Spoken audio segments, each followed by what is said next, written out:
Jika di tahun-tahun sebelumnya, penjualan cat jelang Hari Raya Idul Fitri mengalami peningkatan. Namun di tahun ini penjualan cat di sejumlah toko bahan bangunan di Palembang mengalami penurunan.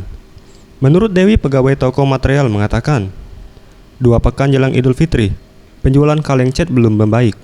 Dalam sehari hanya 12 kaleng cat yang terjual. Menurun 50% dibandingkan tahun lalu, yang bisa menjual 20 kaleng cat dalam sehari. Kemarin bisa 15 kaleng, 20. Bisa 15 kaleng 20. Kalau tahun ini? Bisa dihitung kali 10 atau 12. 10 atau 12 kaleng. Sementara, Ani, pemilik toko material mengakui, penjualan cat di tempatnya masih sepi. Dalam sehari hanya 10 ember cat terjual.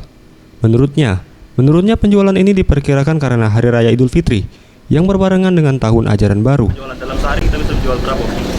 Kadang-kadang itu belum tentu, kadang 1, 2, kadang 10 lah pernah. Anugrah Santi Pratama, Sriwijaya TV.